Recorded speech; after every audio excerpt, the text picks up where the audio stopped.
Hello and welcome. This is the vCD Roundtable. We are celebrating episode number 62. And as with so many other episodes in the last 2 years, today the newest or hottest topic is changes in the CSP program, or most importantly, the complete uncertainty created with the newest changes in the CSP programs.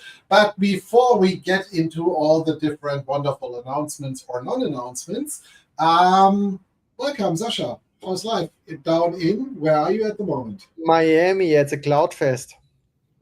Hi, Matthias. Yeah, hi guys, Matthias. So finally, the only constant in life is change. All right, Eve, what's new in the CSP program?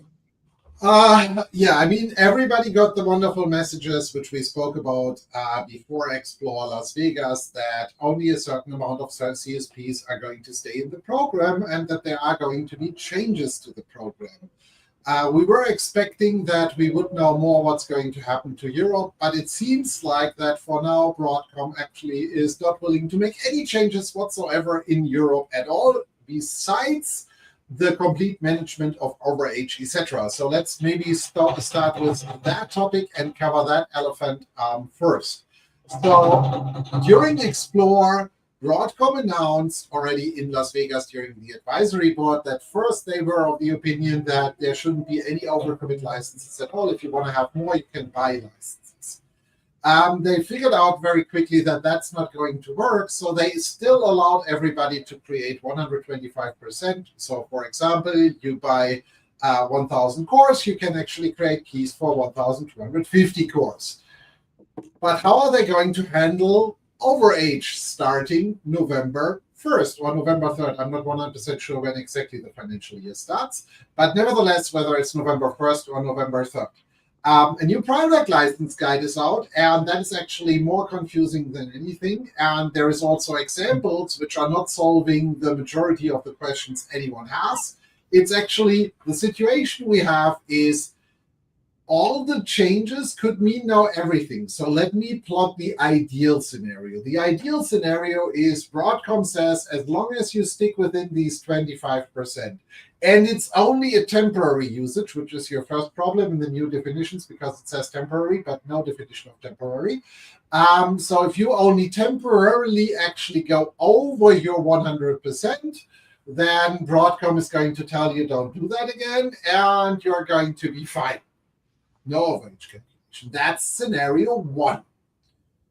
Scenario two is the absolute extreme on the other side, is if you read it the absolute extreme way the other way, then being only for 5 minutes over with one core could lead that you need to buy additional cores.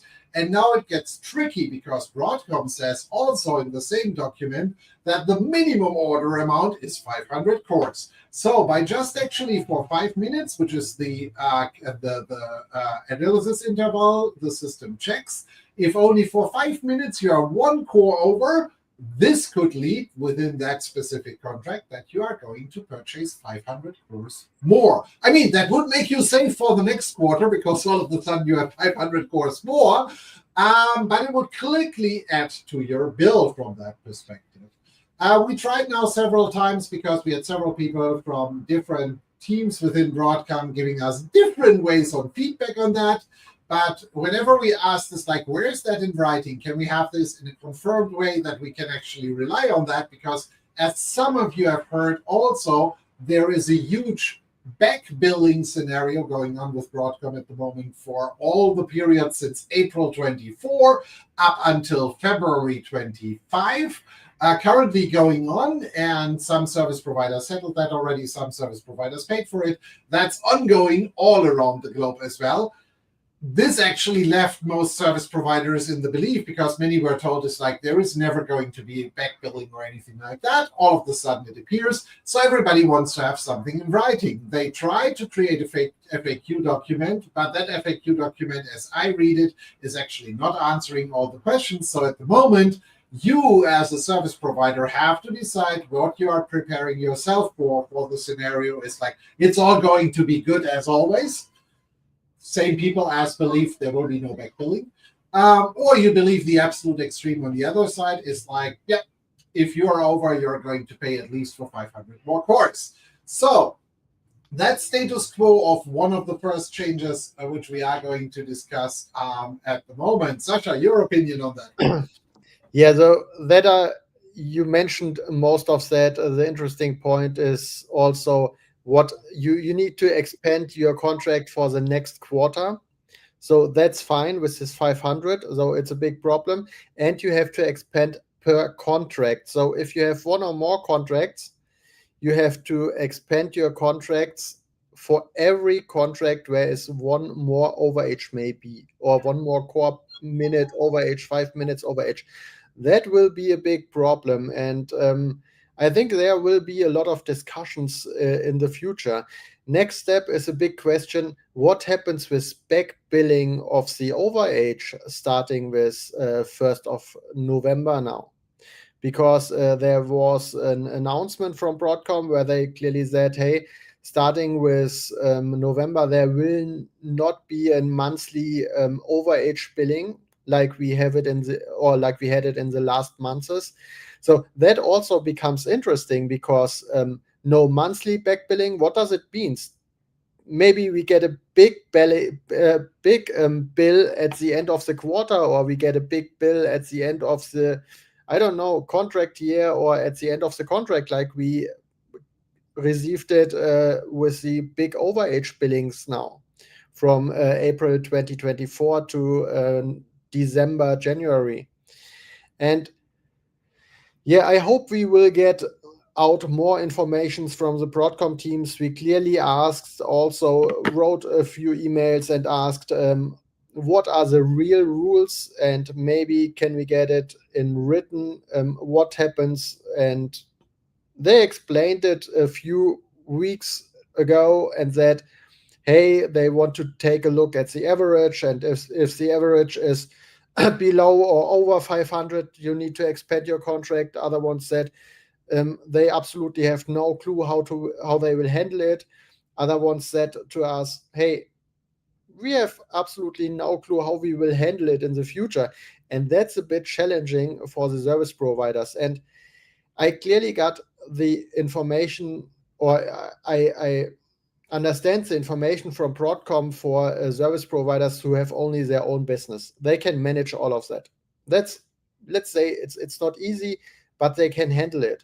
But all of the primary white label service providers, they have no clue what the secondaries do. And we don't have weeks or months where we can inform the secondary ones to say, hey, if you're running to an overage now starting with November, be careful. So I would love to have, so I'm really okay if Broadcom said, hey, we need changes, explain the changes, and hey, you have now 3 months to inform your secondary white labels or change your business, change your infrastructure, and then it's okay for me. It's not good, but it's okay, and we can handle it. But now with only a few days before with the announcement, that will become hard. Additional to that, we saw it now together with all the changes. There is a new price list starting 3rd of November. That was the first one, and now we have different list prices for EMEA and the rest of the world. And that's funny. So all the announcements with AI is now included and so on. It looks like it is everywhere, but not in EMEA. So, and then today or yesterday, I took a look in the Partner Central and I saw, hey, there is a new pricing guide. And now they changed it again. It's now starting with December. The new prices are available in all the world without EEA. So that's the next change. That means Switzerland, Great Britain, and so on will change to the new price list with a list price of $400. and they have included AI. And for EEA, you have to pay separate for it.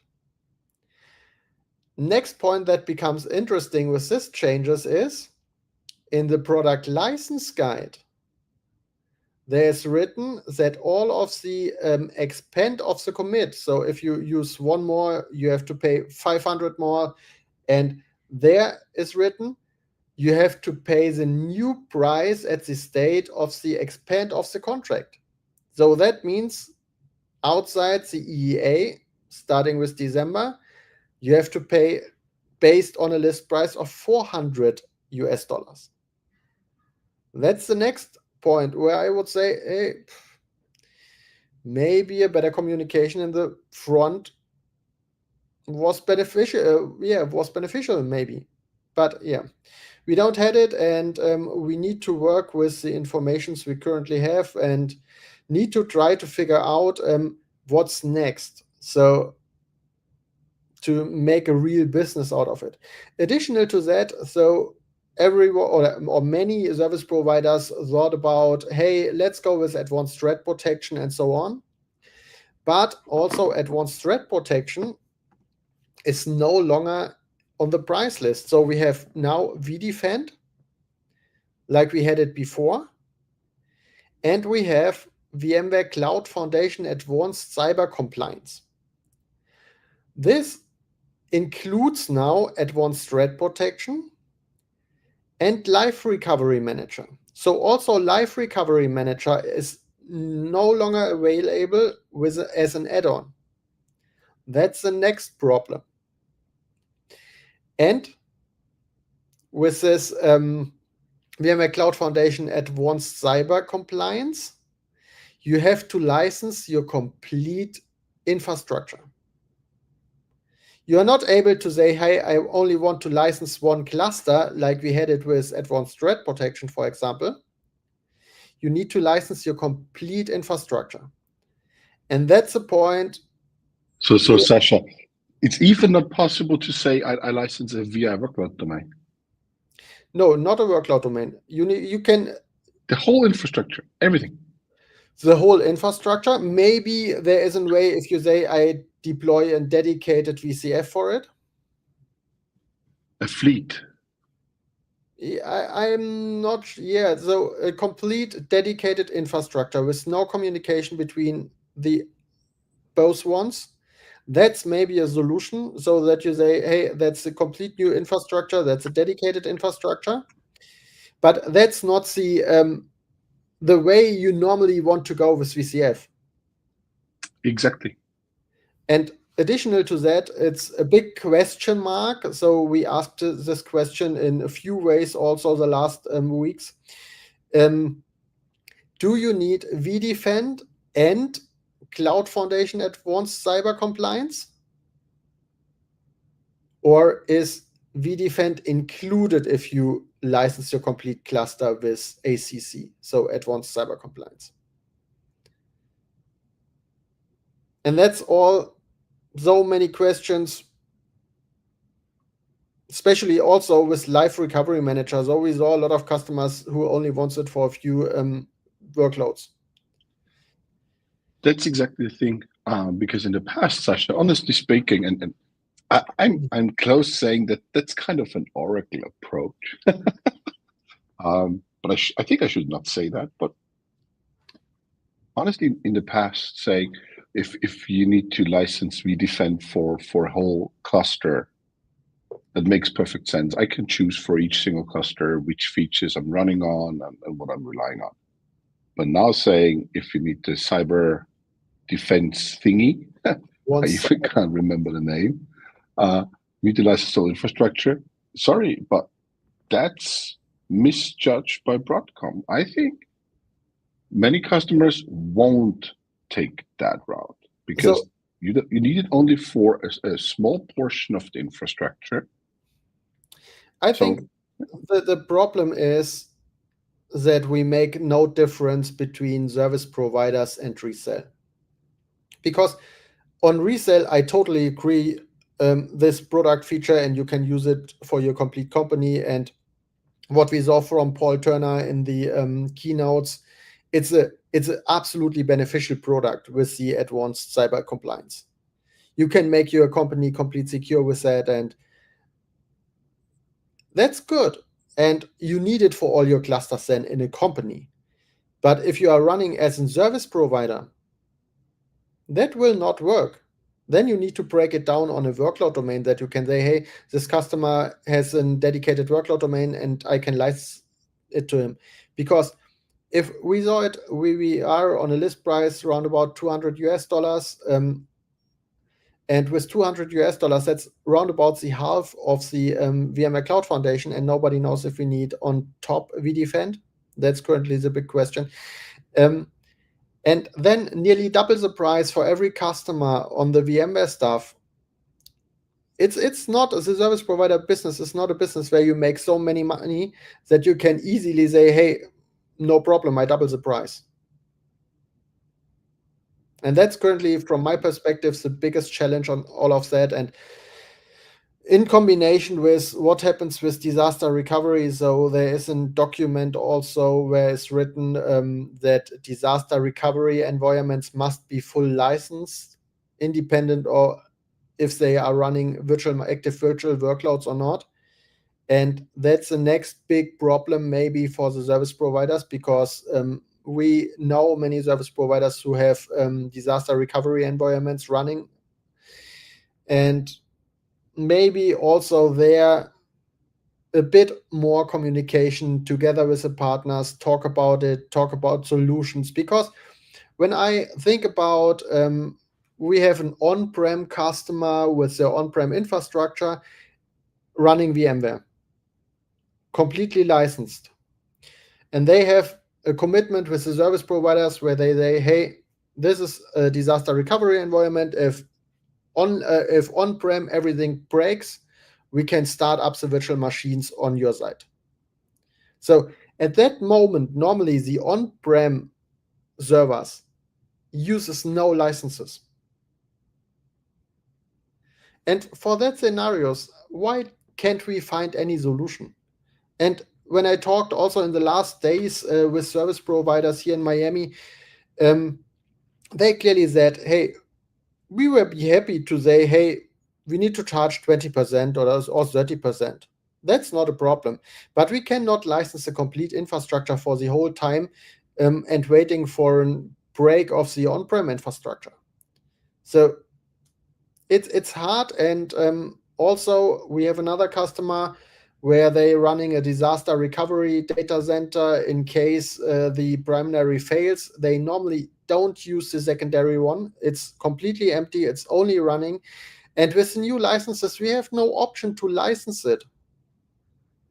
Or that we can say, hey, maybe in a case of disaster, the licenses move to the disaster recovery side. Interesting new work. I think the next few weeks hopefully give us a lot of answers to any one of these questions, because at the moment it's just guesswork. And the only suggestion we can give every service provider is more or less prepare for the worst. And that means license everything or be prepared to get a pretty hefty additional bill. Plus, for me, it's still completely unclear what happens to the current quarter. So even if I commit for the next quarter, it's also not 100% clear that you are not getting charged for the current quarter. Yeah, it's only in written there will be no monthly charge of overage. So maybe a quarterly charge, a 2 monthly charge, a yearly charge, nobody knows. And so, yeah. So I think it's going to be interesting. And especially a lot of these questions were raised in the last couple of weeks or months already by multiple people. So I'm confused that a lot of them are not covered in the FAQ document in any way, form, or shape. We will see. We will see. It's also the other big point is, I'm not sure because there was a little emergency I had to quickly rush to, but for me, the other big question, and Guruf, tell me if you covered that already, is there is a lot of confusion about how pseudo white label programs could look like in the future, where people say it's like, yeah, we do sale and lease back and all of that. There are still tons of questions in these documents as well. It's like none of that is really 100% clear, and based on, again, what we have seen in the last 3 to 6 months, you need to have a very, very clear understanding on how this model is going to look like. We don't covered it, but I saw in Europe 2 service providers who think they have a solution, and everyone wants to have to talk with any of the leadership teams and so on. I had now meetings here in the US where we talked about solutions, how that can work, and there are some partners who have solutions. And to be fair, there's only one partner where I think they have the solutions, how I understand the complete program, how that can work. So they have their own data center. The hardware is owned by this primary service provider. They own the VMware infrastructure. They own Cloud Director. The logo of this partners is real big on the bottom of the Cloud Director in every view. And from the let's call it secondary partner, it's a small logo on the top.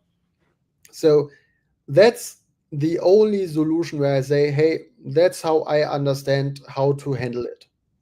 Which was also the way on how they explained it in Las Vegas as the only acceptable way. So anything where the hardware is still sitting inside the old, let's say, sub-CSP's data center, from my understanding, currently is in clear violation of the Broadcom terms and conditions.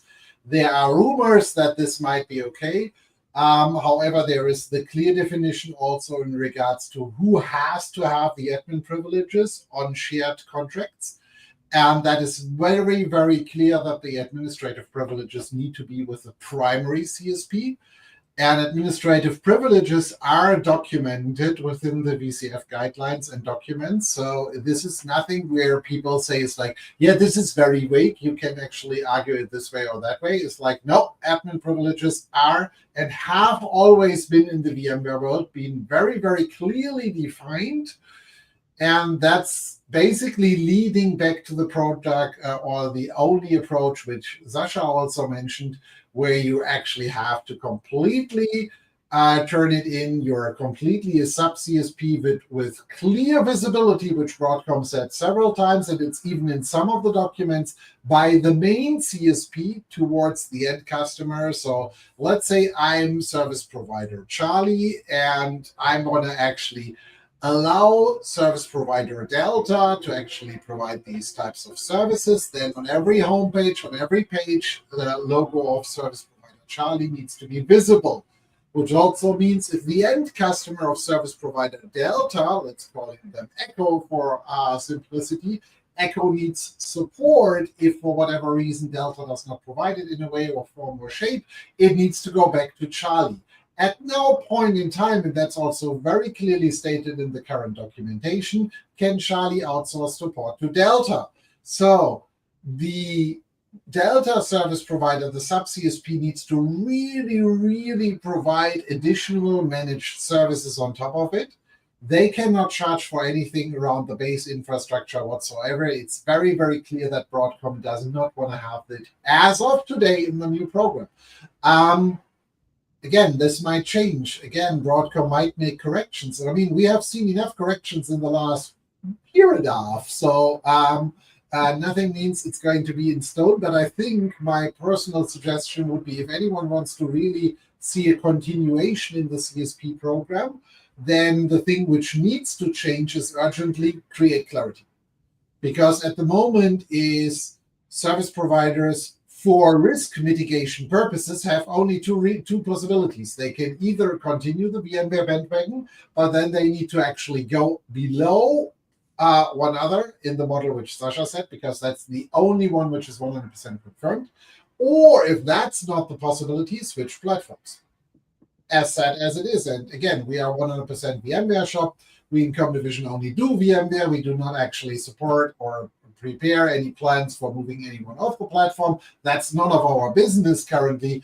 But to be realistic, we see that more and more service providers are currently in re-auditing all their industry certifications and everything else. And many of them get challenged by the auditors. It's like, what is your future position with Broadcom? And funny part, so I had a few discussions in the last 3 weeks with service providers who planned to change the platform or did an assessment of different vendors. And they clearly said the legal teams also found points in the other contracts with the other platform services where they clearly said, hey, multi-tenancy is not allowed. And the sales guys from this vendor said, you can use it, nobody cares. But maybe that's also not the right solution and the right way to go. So Yeah. that's also funny. And additional to that, they clearly also said they tested a lot of platforms, and in many platforms, multi-tenancy over API, you saw virtual machine names of the other tenants and so on. So if you do your assessment, really take a look on the one side, take a look, what does it mean for your performance? How can you use your resources you currently have physically, and how many more you might need? And additional to that, take a look at API. Is it really multi-tenancy, and what are the risks, and define the risks of the other software? And here it comes. It's like we have seen all these discussions about it's accepted that you're going to misuse that. A lot of the people who actually worked with that accepted solution in the past with VMware were the ones which were upset then when once Broadcom came around the corner and said, it's like, we don't care about whatever was accepted before. We only care about what's in the contract. And the contract says you can't do that. So, from that perspective, it's going to be, let's say, at least a very interesting approach. And I'm not confused. I'm actually, I heard similar things that some of the other, even the managed service contracts do not allow multi-tenancy because some of them don't have full multi-tenancy features. And again, by US law, that might bring up liability. At least in one case, I heard that they did not actually put that in the contract because they feared that if any of their service providers would get sued, they would get sued as well. So they actually said, we are actually going to put non-multi-tenancy in the contract and then tell everybody verbally that they can use it. It's like, it's a funny world out there. But this is what it is.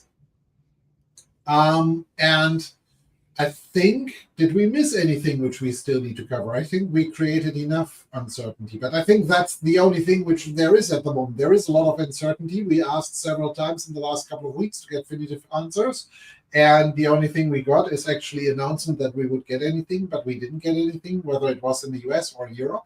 So at the moment, the only thing we can do is the same with what we did with all our customers, is warn everybody of the worst potential scenario, also share with everybody the ideal scenario, which is the most favorable scenario, and then hope we get something in the middle and not one of the extremes. Yes. But yes, any final words from Sunny Vienna? Oh, no. No, honestly, I think Broadcom just don't like their service providers. And I don't get why they are trying to ruin those companies.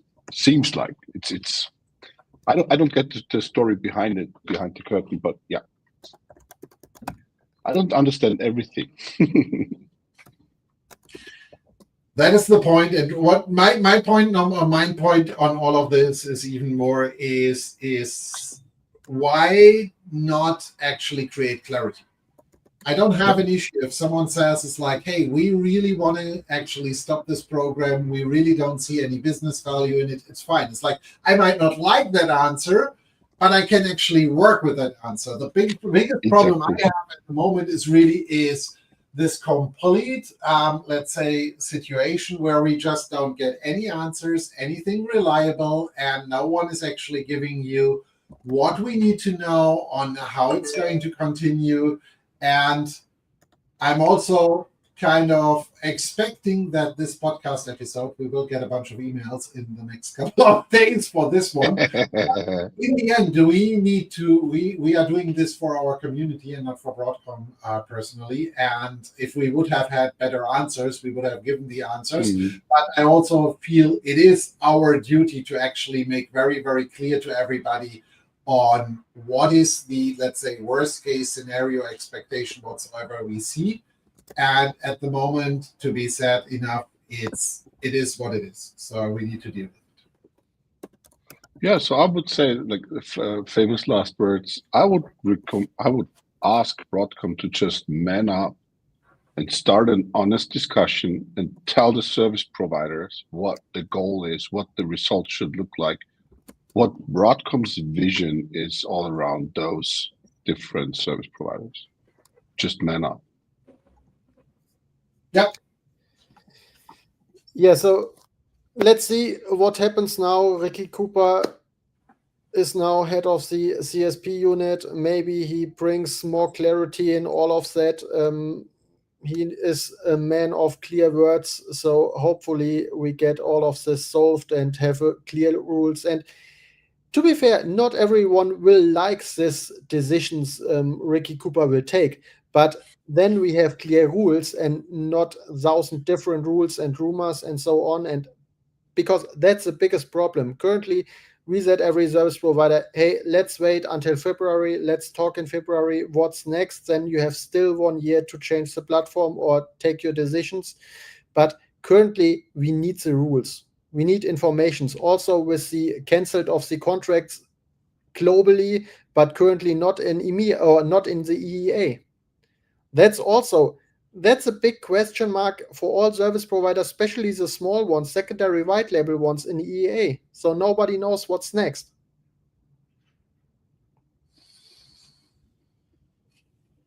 So I think we summed it all up. We brought it all together. Let's hope that the next episode is going to be a bit more fun and we can finally talk about solutions for this. And I'm more than willing, if we get final answers on how all of these scenarios work, is to even bring a breaking news special edition where we cover all the latest and greatest, or get someone on the line who can actually give clear answers to all these questions, because I think that's the minimum the service providers deserve. Get a clear answer, man up, as Matthias said, and get everybody the answers they need. People might not like it. That's fine. But I think at this stage everybody is fine with getting just clear answers and not living in the dark anymore. So the next planned episode is going to be roughly in 4 weeks, short before Christmas. So it's going to be our Christmas head episode as every year. But before that, if anything happens, if anything shows up, we're going to rush something in between. Also, I want to let you know there is something else on the podcast horizon coming to start with me pretty soon. Stay tuned for that. I will have a very interesting list of speakers to join me on that other format. I will post it as soon as we know it. For those in the Frankfurt area who are listening in live, because I'm not sure when we are going to post this, we are going to be at the Explore on tour in Frankfurt next week. So visit us there. And other than that, our team is going to be in the Middle East the week after. And Sasha and I are going to be back in the US beginning of December. If you want to meet us in person, let us know. And we will be more than happy to join you. Thank you all for listening in and have a wonderful day. Thank you. See you. And if you have any questions, feel free to ping us. Thanks. Bye.